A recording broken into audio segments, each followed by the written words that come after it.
Mosquitoes, aka bed bugs with sky miles. For decades, people have been trying to eradicate the disease-carrying insects, and now Florida thinks it's found the thing that can take mosquitoes down once and for all. 750 million genetically engineered mosquitoes have been approved for release in the Florida Keys. The experiment is designed to test if a genetically modified mosquito is a viable alternative to spraying insecticides to control the species of mosquito that carries several deadly diseases like Zika, dengue, chikungunya, and yellow fever. The mosquito has been altered to produce female offspring that die well before hatching and spread diseases. Yes.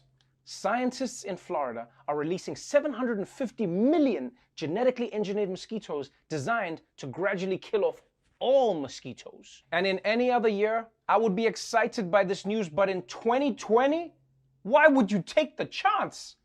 They're gonna let those mosquitoes loose, and then in a couple weeks, the scientists are gonna come out like, so there's good news and bad news. And I also don't think they should be doing this experiment in Florida, just by the way. Because if something goes wrong and people start acting crazy, how would we know? Huh? The mosquitoes bit that guy and now he's trying to have sex with an alligator. What? Oh, he was doing that last week? Oh, okay.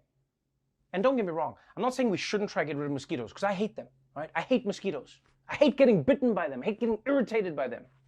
But the one thing I will miss is when they fly next to your ear at night, because I always felt like I was getting a private Al Green concert.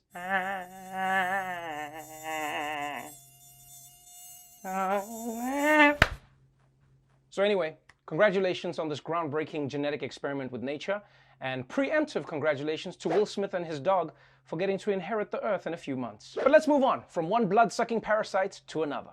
Steve Bannon, Donald Trump's former chief strategist and guy selling fake tickets outside the Billy Joel concerts. Bannon left the White House in 2017, but he has remained popular in MAGA land, and one thing he's used that popularity for is raising money to help Trump build his beautiful, perfect border wall. Well, at least that's what he said the money was for, but it turns out, maybe not. Breaking news this hour. The former chief strategist to the president has been arrested.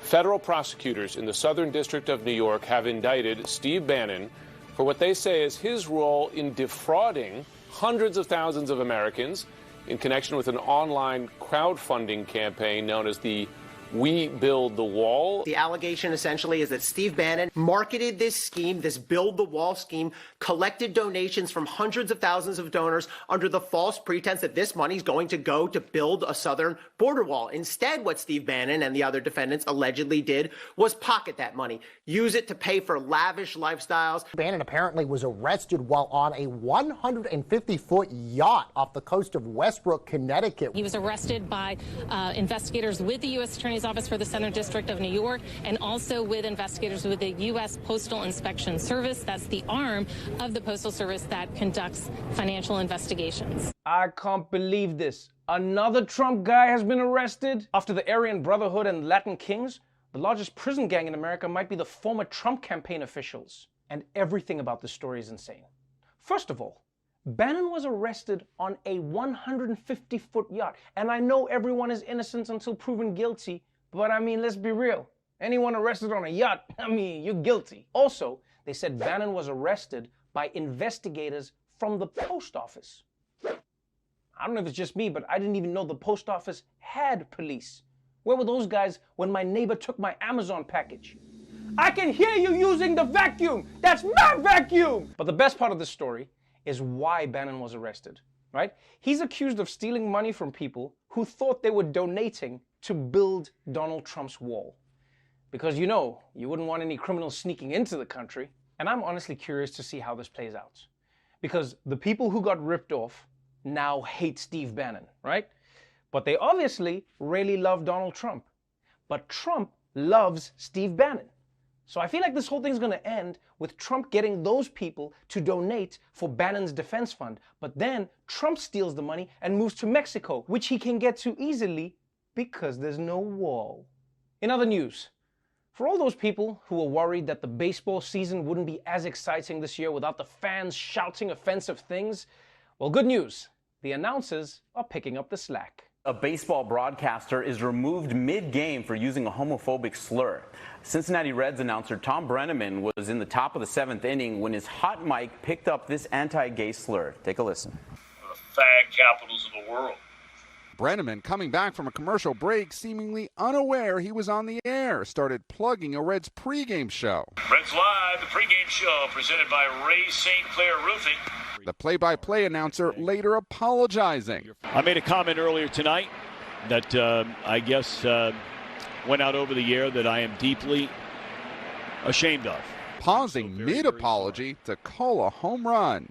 I pride myself and think of myself as a man of faith. As there's a drive in a deep left field by Castellanos, it will be a home run. And so that'll make it a 4-0 ball game. I don't know if I'm going to be putting on this headset again. Damn. Okay. First of all, who stops in the middle of an apology to call a home run? My man, an apology is like an orgasm. If you interrupt it, the whole thing is ruined. And this Brenneman guy is right. He may never be putting on that headset ever again. And I don't know what else he's going to do. I mean, there aren't exactly a lot of jobs out there where people just explain things that are currently happening. I mean, maybe he could work in couples counseling? He's withholding his affection from her. He's not letting her in, and she's out of there! But I guess this means that there's a baseball announcer job opening, and I would like to throw my hat in the ring. In fact, I'm going to give you a few... He's out! He's safe! Whoa, Nelly, it's out of there! Oh no, there's a lion on the field. Somebody stop it! Oh no, the lion is coming right at the announcer box. Ah! Tell my wife I love her! I hope you'll consider my application. Our final story is about Netflix. The reason you don't have to buy airline tickets to watch British people bake things. If you're one of those people who can never decide what to watch on Netflix, first of all, just watch my special again, and second, you're about to get some help. Well, Netflix just made it easier for indecisive viewers like myself to pick something to watch. The streaming service is testing a new Shuffle Play feature. I wish they would have done this a long time ago. Shuffle Play will pick content based on your viewing history or playlist. But the new feature actually goes a step further. It plays the selection. And if you don't like what you see, you can just skip ahead to the next title. Netflix has done it again. Do you know how much of my life I've lost trying to pick a show? Because everything on Netflix is both interesting and not interesting enough. It's like if the Democratic presidential candidates were TV shows. And you know, this whole choosing for you is a great idea. In fact, other apps should also do this, like Tinder.